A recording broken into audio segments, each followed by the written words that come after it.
Malawi Brief. Tikupasirani The Hot Current pa Times TV lero pa 22 March 2026. Mu programu lero mwabwera mlendo amene wabwera ndi nkhani zotere. Tatiye ndikhale limodzi. Mbirana zotani ndimati ndikuoneseni anthu amene tili nawo program yathu ya lero. Tiyambe ndi alendo athu amene abwera mu program yathu ya The Hot Current ya lero. Awa ndi bwana Druwen Frank Moyo amene wa nda General Secretary amene akuoneka kuti akulankhulapo ndithu za nkhani imene ili mkamwa padakali pano pa nkhani yokhuza ndalama za pension zimene zimafuna kugula hotela ina mu mzinda wa Blantyre. Kodi iwowa akuti chani ndanzawo kuti iwowa ndogwira ntchito mboma akulankhulapo kwambiri ndeti naayitana kuti timve kuti akuti bwanji. Mbali yauko kuli amngoni wawo amenewo ndi bambo Layana Chunga. Ndakulandana uchunga zamwambiri ndakulandana moyo zikomo kwambiri ndeti nene pano kuti siti kuti tidangofuna kuti tikhale nda moyo wokha amene akuyimira anzathu a pension. Tidafunitsitsa kuti tikhalenso nda amene akugulisa hotela imeneli a Yusuf Investment Limited amene poyamba adavomera kuti tikhala nawo program imeneyi koma mkudusa manthawi aona kuti ayi atatafufuza nkhani za malamulo akuona ngati kuti asabwereso msanga. Anzathuso a park timafuna titimve koma apempha kuti bwanji amalize kayi zimene akuchita ku nyumba ya malamulo zakhalema. Koma izo sizinayimise kuti ife tisakhale ndi amoyo pokuti amoyo akulankhula malo mwa pensioners. Ndeti ufuna timve kuti kodi amoyo akuti bwanji chifukwa mdziko muno ndithu siku sili kutha anthu hotelo ya malelisi kukuchitika chani ndi ambiri akumva ena sakuzimvesesa. Ndeti nati program yathu ya lero gawo lalikulu tilipereke ku nkhani imeneyi kuti bwanji mwina tiimve tonse limodzi, mafunso tizifunsira limodzi, mayankho tizapezera limodzi, tione kuti kodi patakhota mchira nyani ndi pati. Posachulukisa gagamdiwa ndapasi amngoni wawo amene angotionesa kuti kodi tayenda bwanji kuzafika pano tisanapemphe amoyo kuti athirirepo mlomo. Amngoni wawo tafika bwanji pomwe tili pano. Mwezi wa July chaka cha 2023 hotelo ya Malawi mu mzinda wa Blantyre inalipa mtengo wa 30 billion kwacha malingana ndi azathu aniko asset. Exactly. Anzathu oziwa kuunguza nkuthandi kupanga ma estimates ndikutha kuona pa valuation anayipanga value hotelo ija nkunena kuti 30 billion. Mwezi wa November chaka cha 2025 apa ndi pa 7 November Public Service Pension Trust Fund imene timati PSPTF inasaina contract nda Yusuf Investment Limited to purchase a Malawi's hotel pa mtengo wa 128.7 billion kwacha. Ndipo 2 days before that kapena kuti pamene amasaina zimenezo nkuti bungwe la Malawi Law Society itanong'oneza Anti-Corruption Bureau kuti pali zina zake zimene zikuchitika zimene ifeyo tikuona ngati kuti sizikuyenda bwino ayi. Mwezi wa November omwewo pa 14 2025 Reserve Bank of Malawi inaunikira bungwe limene la PSPTF tingoti kati body kuti aimise to suspend all transactions related to the acquisition. Anauza kuti ayi izizi tikumva kuti mufuna kugulazi musachite chomwecho musagule.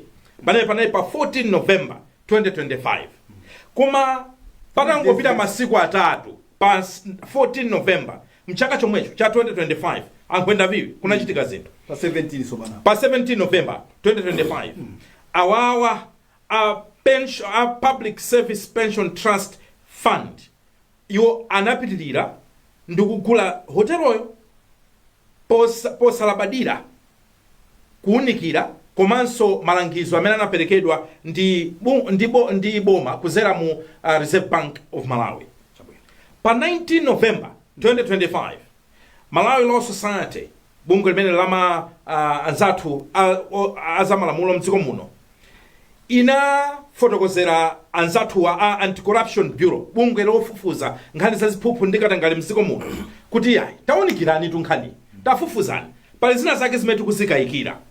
Ndipo mchaka chomwecho cha 2025 December 18 2025 bungwe limene la ACB inapeza kuti panalibe umboni weniweni okhazikika ndogwirika woonesa kuti panali nkhani yakatangale pogulisa kapena kuti pogula hotel imene la Amarelesi ndi bungwe limene la BPSPTF. Koma mu December momwemo pa 23 December 2025 chaka chomwecho, the registrar of financial institutions imene ndikuti kuti ndi Reserve Bank imene nthawi imene ya governor anali Mafuta Mwale, iwo anayankhula chizungu chotere pakugulisidwa kwa hotel imene. Ananena kuti anachita express serious prudential, regulatory and fiduciary concerns regarding to the acquisition.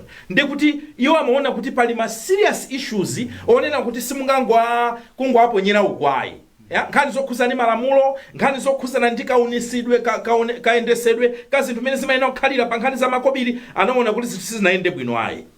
Ndipo titalowa chaka china sopano cha 2026 chimene tachilowachi mwezi wa February pa 2026 RBM, Reserve Bank of Malawi imene inachita order board imene ya PSPTF kuti achite rescind kapena kuti abweze chiganizo chawo chogula hotel imene pa 128.75 billion kwacha. Ndipo ananenesa kunena kuti a board, anthu amene ali mu board imeneyo imene apanga chiganizo chimenecho, anawuza kunena kuti simunamvere malangizo komanso malangizo komanso ma directives amene taapasa, ndipo anapeza kuti anali ophwanya malamulo ndi kayendesedwe ka zinthu ngati zimenezi.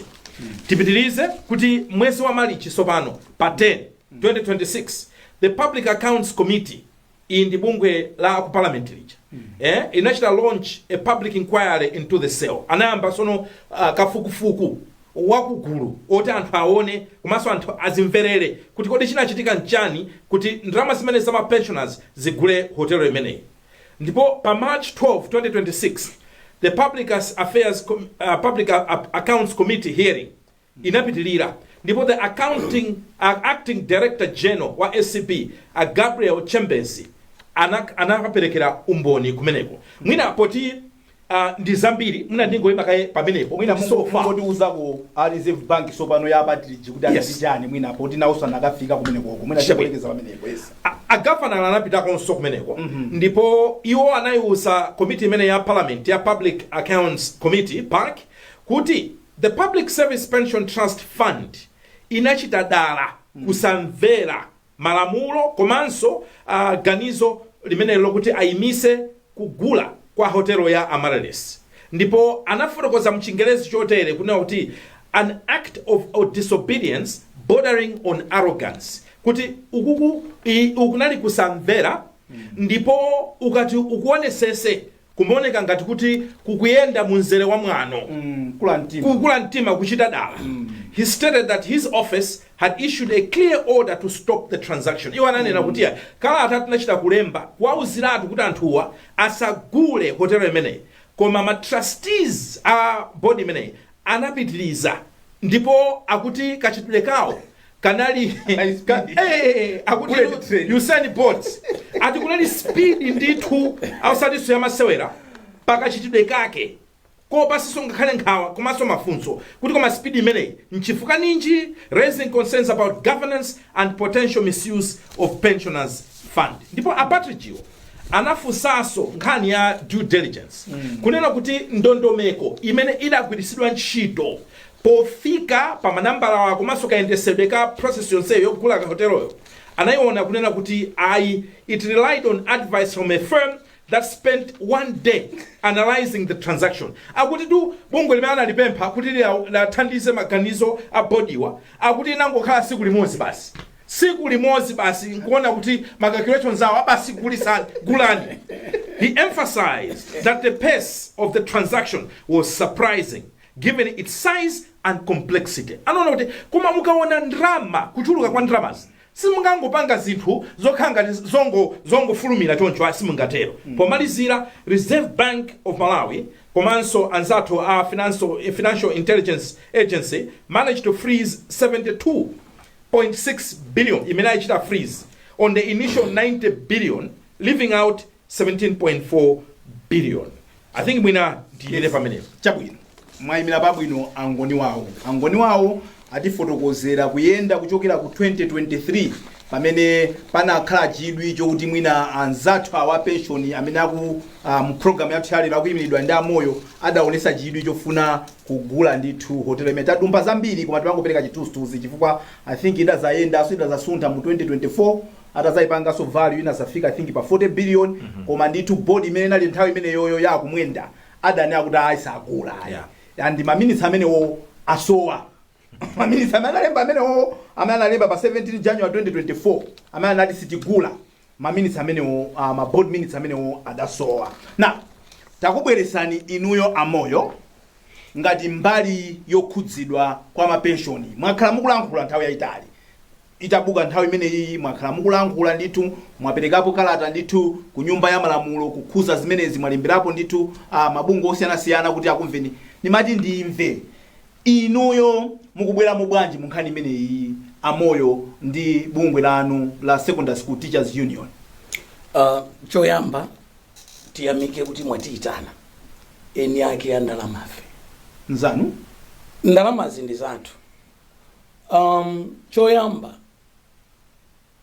ndifaphunzitsa ku secondary school ndizoona komanso tiyene akudziwa kuti ndifenso ma civil servants ndesi munalakwitse eni yake ndalama ndife andoti tilangulepo ndifeyo ndithu. 1 kulangula kwathu mothamanga mongokumbutsa anthu a Malawi kunjako nkhani ya pension ikuyamba mchaka cha 2010. Mchaka cha 2010 kuli lamulo lomwe akuti Pensions Act, it is enacted mu 2010. Mchaka cha 2011 akupanga amend lamulo limeneli. That's why akamapanga rifa nthawi zina mati 2010 ena 2011. Then mu 2011 muli tina mmene. Then lamulo lija come marriage somewhere around March 2023 akulipanga revise. Pensions Act 2023 imene ikuperekera zamene ziyena kuti ziziyendera za ma pension. Now ife zikuti khudza bwanji zikuti khudza chifukwa lamulo ili likunena kuti antchito zaboma ayenera kuti mapanga contribute ndeti lingati tili chi basket pamenepo nditengere kuti munthu akulandira 100,000 akumamudula 5% imene pa 100,000 ikhala 5,000 ikulowa mthumba liti. Thumba ili mukulowa ndalama za wina aliyense wa boma, wa polisi, wa kuchipatala, mphunzitsi, wa kwa DC, wa ku forest, zikulowa mthumba ili. Komanso zikulowa mmenemo ndoti boma as employer ayena kupereka 10%. Ndoti boma likuyikamo 10,000.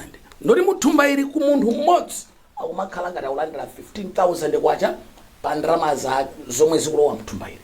Uwerengani a Malawi angati amene akupanga contribute umu, it's more than 100,000. Ndi a Malawi ati amene akupereka ndalama umu.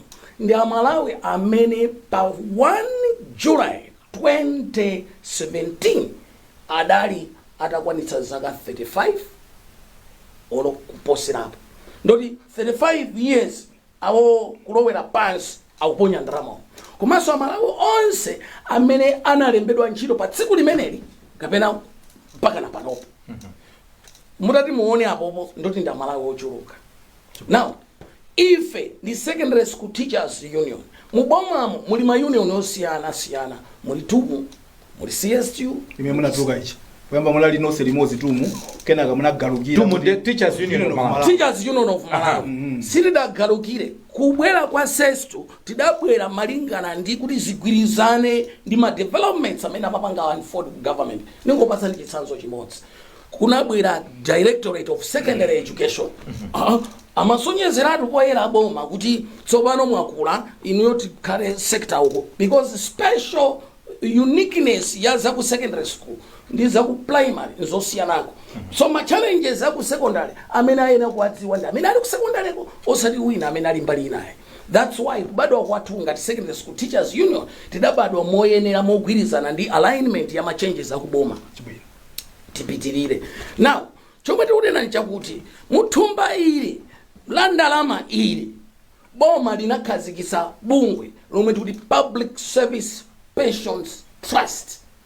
Muthumba ili atakhazikitsa boma lidayika malamulo oti thumba ili lidzigwira ntchito. chimodzi chomwe boma linachita kudzera m'malamulo muli ma trustees amene amayendetsa chinthu chimenechi. Ma trustees amene alimo 12.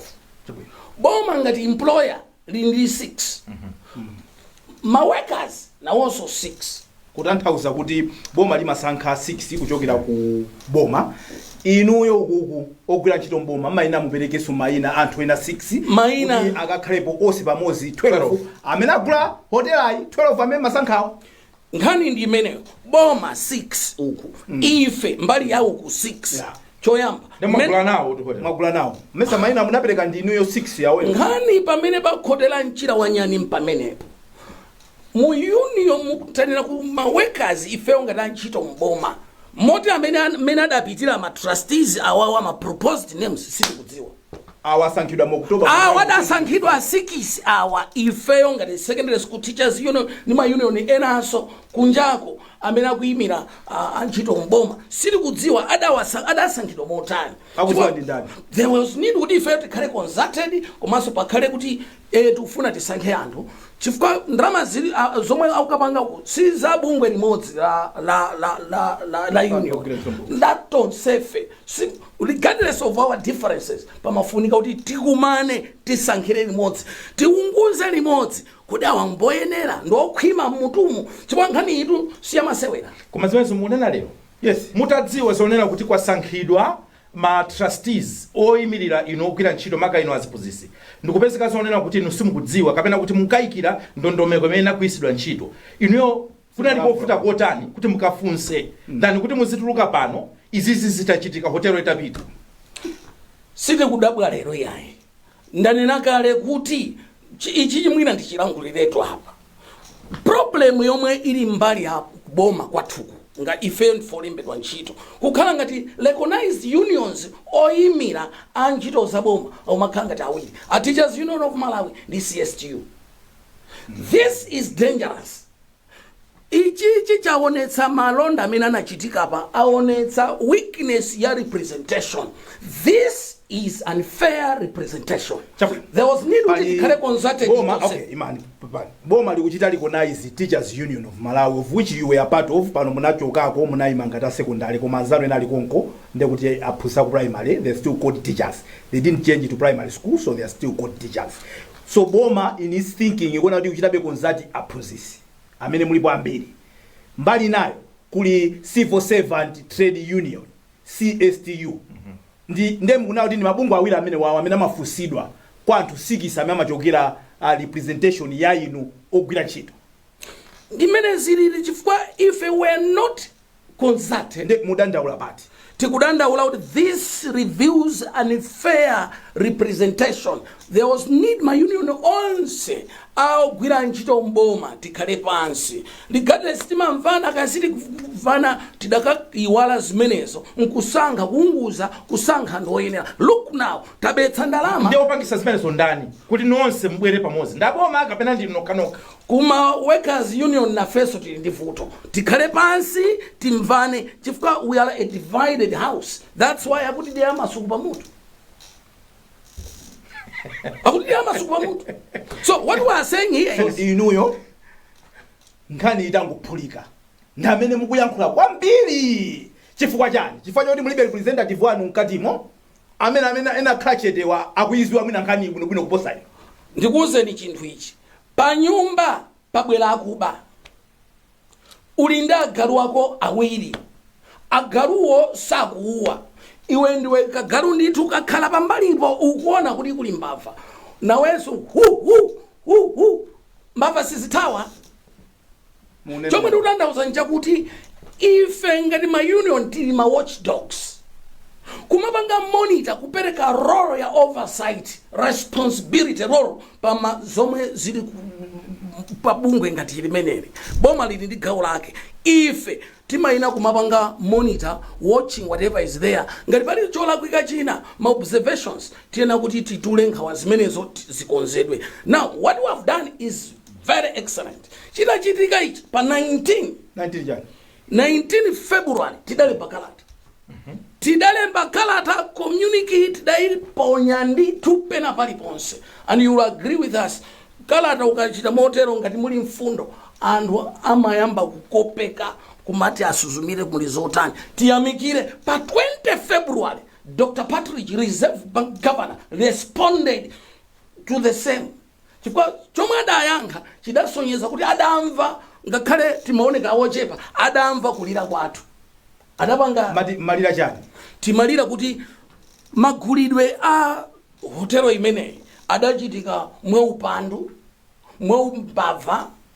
So yes, takwiyatu ndifona anthu akwiya kunjako ndikoza kuoneka mwina ndiliko bwino anthu akwiya kwambiri chifukwa a Reserve Bank Governor in his capacity as a Reserve Bank Governor amakhala registrar of financial institutions. Adapereka order musapitilize tiwambe manja chawoyamba kwa mafuta male Reserve Bank Governor wakaleucha. Zomwe adalemba uyu atachoka ndizo mabanga Dr. Patrick, they are speaking one language. There is no contradiction. Akupanga maintain inu tikuombere ni manja amafuta male awaso taombere manja. This is being responsible. Ma citizens antundu taombere manja amene mukuombera manja kuti RBA in this context ngati registrar of financial institution inuyo kwanu kumulephera kuombera na manja nokha ngati enaga ndalamazi kuti muziyankhula mofanana pakufuta ndipati muzombera manja anthu ena inu mulephera kuombera pakumafuta ndipatipo bwana moyo kuti muvane chimodzi kuti inuyo ngati ma pensioner amene mukulipira ndalama za pension zimene zizi muziyankhula ali ulimozi mukamasankha munthu akhale amene ndekuti bungwe lanu lusali chita recognize chifukwa chani yona kuti fully registered. Well, fully registered, Labanga registered, that was 2021. Did you write officially introducing yourself so that you should be recognized? Tiamikireso Minister of Education, Ima Tivanga recognized, Tima Bangira Limotsi, Zambiri, we are engaged in everything. Koma choma ichikumati danda ulisa kunkari ya masalaries were being sidelined. Chifukwa kumene kukuma kalasu kukambida ma conditions of service ena. Ndikumene kuti tukunena kuti boma kunjako, chonde, each it's a wake up call. Kuti representation ya negotiations tonsefeti zikhalapo tidzigwirira limodzi zinthuzi chifukwa apereka ndipitirize nkhanichi. Yes. Apereka a registrar of financial institutions order koma mukudziwa zomwe zidachitika tsopano pa 17 November 2025 kudali msonkhano ndipo tineneretu pano msonkhano mufufuze kwina kuli konseko pa 17 November 2025 attendance inali ya mtundu wanje from kafukufuku watu kukuoneka kuti ena amene legal council adali mbali ya Ameris Hotel. Legal council yanu? Legal council Ameris anali ndi lawyer wao ali ndi maloya zawo. Koma kupeza kuti wina waudindo waukulu mboma wofunika kuti ndi lawyer ndithu agwire ntchito ya boma anapeza kuti pa 17 November adali pa meeting koma representing Ameris Hotel owners. The same person after a few days awanga issue statement yolangula za corruption.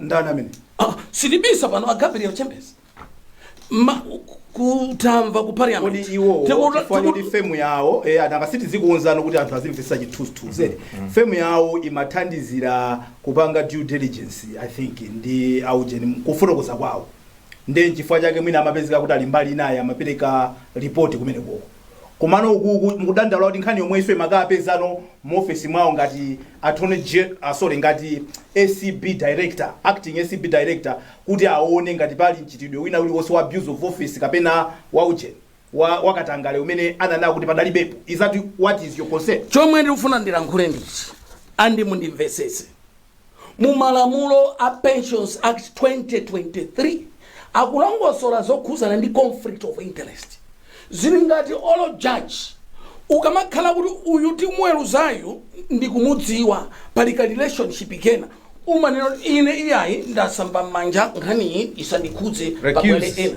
kachizungu kake nkamene.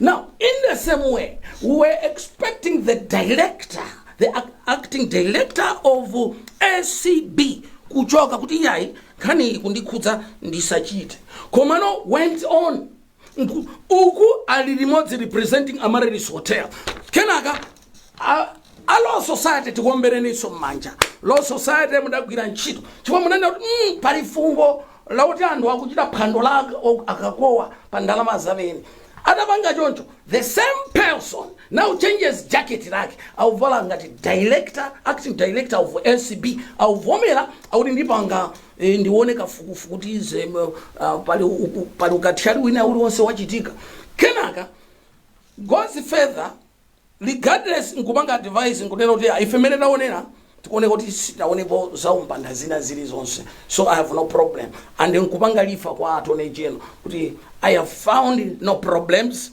over to you chomwe tikutanthauza nchakuti ichi sitingakhulupirirenso a SCB director ife ngati ma workers ma pensioners oyimira ma pensioners sitingakhulupirire because akuoneka kuti ali mawanga awiri conflict of interest in this particular case it is an offense samayenera kutero so what we are saying is ife tikupempha kunjako acting director of SCB chonde komwe muli kumeneko tikunena kuti tulani pansi udindo wanu tulani tiyamikire a president kulangula kwawo ayamba bwino kwambiri ndipo tikuwaombera manja.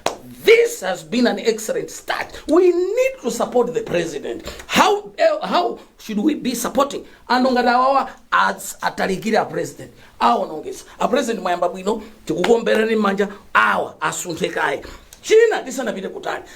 Ma trustees aja akanika upanga ntchito inupakirani zipitani ngati mukakamira ndithu mu office menemo enake ndalama ndifeyo ndipo tili mkwiyo ndipo ndifokwiya simukagwira ntchito ma office menemo tipanga chothekera ndipo timemana ma union onse kukakhala vigilu koma iniyo munavomereza kunena kuti Reserve Bank Governor amene sa registrar financial institutions ali ndi mphamvu ndithu yowunikira mabungwe ngati amenewa ngati bungwe limene la pension ndipo bodi imeneyo yakha ikulandira guidance orders ngakhalenso ma penalties recently chifukwa ndikaonesesa apapa akunena ndithu kunena kuti ma trustees amenewa apasa ma penalties kuti inuyo simunachite bwino anapasa poyamba 6-7 days kuti alembe afotokoze the reasons why they should not be penalized anauza choncho apa pamene taona kuti penalty yaperekedwa ndipo azilipira ngati an individual ngati trustee osati ngati onse board ngati pamodzi aliyense ngati aliyense ndipo kuonesesa kuti pali malamulo amene timayenera kusatira. Why would you want to take matters into your own hands? Inu simufuna kuti mudikire muone kuti nkhani Reserve Bank of Malawi ayimaliza bwanji ndikuze nkhani pachizungu pali mawu justice delayed is justice denied. Has it been delayed? It's just dikirani kai pali zinthu zina zomwe zikamachitika sizofunika mpaka na kafukufuku apa pafunika kafukufuku apa pakuonekeratu apa pali zinthu zina sizofunikanso microscope kapena tikaitane prophet kwina apa umbanda ukuonekeratu simungachose chinthu chomwe chinayamba pa 30 billion 2023 chikufika mu 2024 chasinthako pang'ono 2025 chili pa 47 billion basi paka period komweka of a balloon mpaka na 147. Is this not clear evidence? 128. Is this not clear evidence? Amalawi Tisawayambe Amalawi anachangamuka kupusa nkwakaliricha. This time sitigona tulo pandalama zathu inu ma trustees pamene boni mafulani ndikuuze ni ya ma trustee yo ma trustee wo tikawerenga lamulo iyi la section 60 of the Pensions Act 2023 akuti malamulo a pension fund akuti trustee sazikhala pansi pa ulamuliro wa munthu wina aliyense komanso ali ndi mphamvu trustee yo pa mafandi imeneyi aliyense amene angamufune kuti amuyankhule kapena amuchite influence member wa trustee kagwiridwe kake kantchito munthu ameneyo apalamula mlandu ndipo akamuzenga mlandu kumpeza olakwa amulipirisa 100 million kapena kammanga mu ndende zaka 10 izi mukupanga zizoti mufuna mupite muzikachinga kujeni kuma office kwawo simukufuna kusokoneza ntchito ya matrust mupalamula mlandu kuti mulipira 100 million kapena zaka 10 amoyo Okay. mu ndende zaka 10 Okay, chomwe ndikufuna ndikukumbutseni lamulo ilolo mwalilankhula, you cannot interpret lamulo ilolo in isolation. You have to interpret it in relation to other clauses of the law. Ndikukumbutseni. yeah. Ndanena za lamulo la Pensions Act 2010 amended in 2011 likudzakhalanso amended 2023. Lamulo ili likupereka mphamvu kwa Reserve Bank Governor as a registrar of financial institutions in Malawi kupanga license kapena kulanda license ene financial institution yomwe sinatsatire malamulo, and PSPTF is not an exception. Ndikunena pano mu chaka cha 2018 pa 1st July 2018 should be 2018 yeah 1st July 2018 Pensions Act awawa a Reserve Bank anapereka license kwawo yambanipo ntchito koma nangopanga backdate kuti pamene mukuyamba mupange rifa mutenga oyambira mu July 2017 komano adapanga license 2018. Now, do you know kuti according to this act ya 2023 Pensions Act ikulankhula chindunji role ya Reserve Bank Governor, I mean a registrar of financial institutions. One, muli mene to regulate, to be the chief regulator wa bungwe limene. Now, he has been a chief regulator. They issued a statement before stopping your mauje nanua, ma board of trustees anua, kuda sabitilile. Adakula ntima, uchita onena apatilichi. Kuti these are people that showed arrogance. They went on. Apitiza kupanga. Mufuna atani no ujene, Reserve Bank. Reserve Bank, you have our support, and malamulo akwabatsa mphamvu Reserve Bank to discipline these people. And for your information, ine ndikudabwa mwina simukudziwa kuti awawa aku Public Service Pension Trust anabanga respond zomwe mwalangula a registrar of financial institutions were going to adhere to that. Analangula, there is a letter. Yes. Kulanda uza kuti order ijana iwona kuti walangula ndi bwana timvere. Sono ntudzi omwe awosonyeza mpaka na kuti malonda akachitike. Ntudzi usiti uvomereza. Alakwitsa, that's why they have given this punishment yoti apereke 40 million. 40 million. Desi mukurisidwa be inu mufuna be mubide tipite ku break. Okay. Mukonera hot current imene kukufikani lero la mulungu pa 22 March 2026 tili ndi bambo Druwen Frank Moyo amene wanda General Secretary a Secondary School Teachers Union of Malawi, mbali imodzi ya anthu ogwira ntchito mboma amene akuyimirira anzawo amene akudandaula ndi mmene achitikira malonda amene ofuna kugula hotela ya mu mzinda wa Blantyre ya Amaryllis kuyuza ndalama za pension ndi ali pano ngati mbali ya amenewa. Mwina ndisanatalikise kwambiri. One, tanena kale a ACB acting director pave way tulani pansi udindo. One. Number two, tayamikira a Reserve Bank mwaonetsa kuti mukulondoloza bwino kwambiri komano kumbali yathu awanso they have to resign. We cannot entrust them kuti akhale aleso pafupi atamene apangere resign ma trustees asadikire kuti nkhani ite nkhani ili nkati tizisovali kunja uko tizisovali kunja komanso ife ngati union malo mwa civil servants onse kunja akoso tikufuna kuti pakhale umboni kuti ndalamazo zabwerera kuthumba lathu ili. Number 3, tikufuna boma tikhale pansi patsogolopo tione kufoka kwa omwe kuli pamene pakuti ndalamazi ziyende bwino. Ndikupatsa chitsanzo chimodzi tikunena ngati pali munthu mmodzi amene amakongola ndalama amakhala ma civil servants mabanki alemera chifukwa cha ife. Why can't we set up our own bank? We can come up with a commercial bank. Kani just zakugamba tipitirire komanso tiwambere manja president wamwe muliko tikukukondani ndipo musathawe abaya pali nkhani zanu zimene zikusimukulongosola mwina asanabwere pa nkhenda vivi nkhani mukayiona it took ma whistleblowers. Yes. It took anthu pa social media. It took anthu ena opanga zakafukufuku, including some media houses, including ourselves. Tayankhulapo ndithu khuza ndi kugulisa kwa hotelo.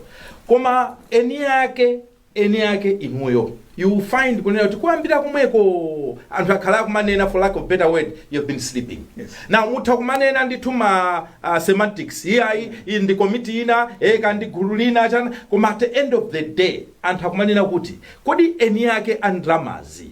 Mukundiuza kunena kuti the first time pamuna you sniffed something dubious happening. Mukunalizi sitina kumvene mukuyankhula ni mkokomo ukubwera pano much later into the investigation. Musana yake ndikonjeza pomwepo and iso even kuyankhula mukubwera pano papo. You are just a section kamosi. Inu ndi just secondary school teachers. Yeah. Muli anthu ambiri mbiri. Why can't you come together nonse inuyo ngati mubwera amene popo kaya mubwera under CSTU kaya mubwera MCTU kuti no mukuyankhula yani Teachers Union of Malawi onse kubwera pamosi. Chufuna njani? Choyamba ndanena kuti pa nyumba pakabwera wakuba agalu akhoza kuyamba agalu aluja taiva kuti galu inasaku agalu amajoinana kuyamba kwathu kulangula pa 19 February ngomwe kwapangitsa kuti kafukufuku yonseyo abwere pa mbalambanda. So agalu nawo akujoinani tinene kuti tiyamikire concerned civil servants munalemba kalata manja mwanu, tiyamikire nonse amene mwatengapo gawo. ACS chonda atsalemba sokalata ndawija, that was okay. Koma pakufunika mene, you know, tapizina kumadzi chepesa, we get your advice. Tichoka pano Malawi Congress of Trade Union utenga ndo chonde as an umbrella body ya ma union onse a public and private sector. Kumbali ya public sector tita nini tonse kandi nani affiliate tonse tilangule nyimbo imodzi tilangule mawu amodzi. You are very right. Koma ngati anzako akugona sizitandauza kuti iwe usalangulepo chifukwa ife tidaona zathu akugona. So we started and we are happy kuti tsopano tamba kulangula. Koma utenga ofunika kwambiri ku Malawi Congress of Trade Union, ma union ena onse ku civil servants unions tentigwirane manja. Koma utenga ndikulangula so malo mwa onsewo chifukwa timalangulana ndithu ma common people. That's what they are talking. So komanso china tisana presentation yanu yokuti mukoza kulangula. Yes, I know inu ngati union ya process. Komano muli ndi msogoleri wanu amene amayankhula on behalf of the civil servants onse. Ndi chifukwa chani siti kumva kwambiri kuchokera kwa amene wo. Inyo simu kumaitokosa nkatimo kuna kuti asogoleri athu umeyankhulire. Okay, chabwino tidankhule chonchi. Tena kuti boma right now ni mabanga pa ma negotiations amonga masales ndi zina amatenga CSTU ndi itumu. Teachers Union of Malawi. Yes. Banji awawana khala chiri pamene umbava umachitika uko. This is very bad. We're expecting TUM to speak. We're expecting CSTU to speak. Taona saa kulangula. We're supposed to remain quiet as well. I think what we did was better. Yeah, but what we are saying is, and why are you not pushing your leadership on that level now? You are a leader. Guys. So many I want to make this collection. Malamulo a dziko la Malawi Labor Relations Act 1996 does not put above union ina kuti imakhala superior ku ina. Ndizomwe tunena kuti talemba kalata ku Minister of Labor. Chifukwa changane a unique representation yomwe imachitika pa negotiations aboma ndi ma union au civil servants. Sichilungamo kuti ma union awiri atipanga represent enawo. We are not receiving any updates, no consultation. Are we being represented? This is not fair at all. Zimezo maswaliti. Takhala tikulangula mbuyo monsemu koma kusamva komwe kwabweresa mavuto onsewa. Now this nkhani iyi ikuti kumbutsa kuti we need to do something.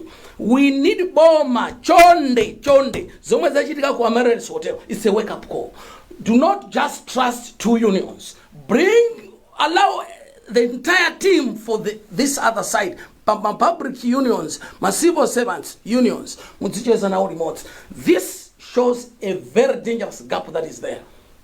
There was limited representation. Look, tinasanga they are not mature here to represent us. We are before kumudwa kuma we expect boma la Mutalika likunena za a Professor Peter Mutalika president atu akukamba za inclusivity. Inclusivity means aliyense atengedwe, not awiri atatu. We really clap hands for our beloved leader, Professor Peter Mutharika. Chonde tili manja mwano zomwe zikuchitika kuma negotiations, allow other unions in the civil service akhale select imodzi pamene mukumana mbali imeneyo, meaning that the expertise that is going to be drawn from these other unions ikathandizira kuti zilongosoke kumene akhala munchitomu takumanapo ndi anthu oyankhula ngati inuyo chonchi ali kunja. The system zimene machita imamutenga munthu ngalamiro chake kumulowesa mkati uya kuchita phokoso kwambiri ndiye tabwera ukhale mkatimo kuyamba kudya mabanzi kuyamba kutani amoyo inu simukuyankhula chonchi chifukwa choti muli kunja inu akakubweresani mkati mumene mukuonesani kuti muli mtika mwa zinthu amoyo simusindazizewa. Ndikuwuzeni zinthu zina ife as a union aku secondary school pali zambiri zomwe zasintha ku secondary school because of our coming. Ngati mukumbuka padali nkhani ya zikwanje anthu kulilongwe kuja adafuna kwatema zikwanje chaka chake. Kodi ma union tili ndi udindo oteteza ma workers rights, koma zikwanje anabwera kufuna kutema anthu pamene timadandaula za masalary. Mudamva patsogolera athu ama union leadership yomwe mukuitchulayo akudzudzula upanga condemn. That was unfair and must not be entertained at all. That was very evil. As unions ngati tukalika ntchito tichoke, we have to be impeached, we have to resign. Koma ngati atsogoleri tikugwira ntchito bwino, no problem. Koma ngati tikugona pa ntchito, we are irrelevant. We are not supposed to be there. Mukayiona nkhani yonse imene yayendera moyo. Ndikukhulupirira kunena kuti munthu umakhala pansi ndikumanena kuti okay chabwino awa alakwisa apa nanga kumbali anu, what could you have done better? Yes. And what are you going to do going forward kuti izi chipwirikiti chili apachi one chikonzeke komanso zachitike kusogolo. Mwafusafuso labwino kwambiri ife ngati secondary school teachers union tufuna tipange initiate dialogue among ife my unions tikhale pansi tiyambireso bwino tidziyimirira adi zofuna za vanthu. Ukakhala leader utsipanga consult komanso you should be giving regular updates. 2, tufuna tipange engage ma arm of government alipo atatu, tindi parliament, tindi executive, tindi judiciary. You have seen us sending letters to the parliament. Tiyamikira ku parliament. Mwayamba bwino kwambiri, that is excellent. Last time tidapita ku parliamentary committee on education tidakapereka madandaulo athu. You remember tinanena tufuna tinyanyale njiro, that was by 1st November, that was 2025. Komano zomwe tidakakumana nazo kujetida we saw maturity and those people in the matter of current differences koma kungani athu yayi zidaenda tikupemphaso pano tili ndi madando amene afika kumeneko, khalani pansi mwakumbuke anthu anu. Komanso china nchakuti as Malawi tisangosiyira boma mbali imodzi, as citizens who are true patriots tizithandizira boma kupereka oversight responsibility. Pamene taona palakwika tisadikira atsogoleri athu ngati akugona osachitapo kanthu tichitepo kanthu. Komanso apolisi muli kuti pankhani apolisi muli kuti apolisi agwirepo ntchito yawo.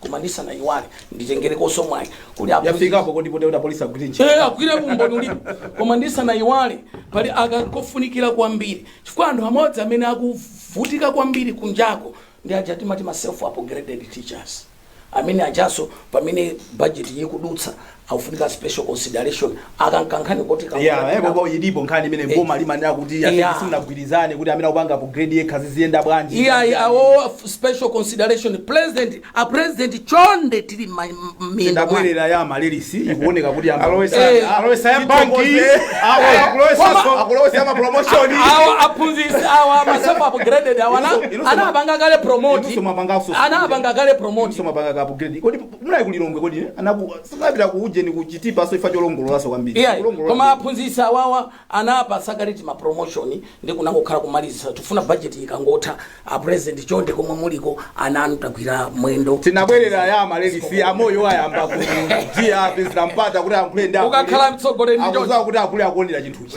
apezerapo mwa titokoze mwapaderadera bwana Drew Frank Moyo amene achoka all the way from Chitipa anyamuka pachisanu titapempha kuti abwera azakhale program ene yakhapo ndi pasa update ndi kudusa nzuzu ndi kudusa lilongwe ndafika lilangwe ayi ndikhulupirira kuti anthu amene akutumani akhutisidwa kuti mwalankhulira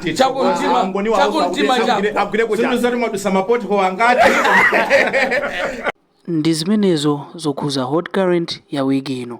Perekani maganizo anu mu comment section, komanso pitirizani kupanga subscribe ndiponso musayiwale kupanga turn on ma notification kuti zambiri zisakuphonyeni. Tikumanenso mapulogalamu enawo.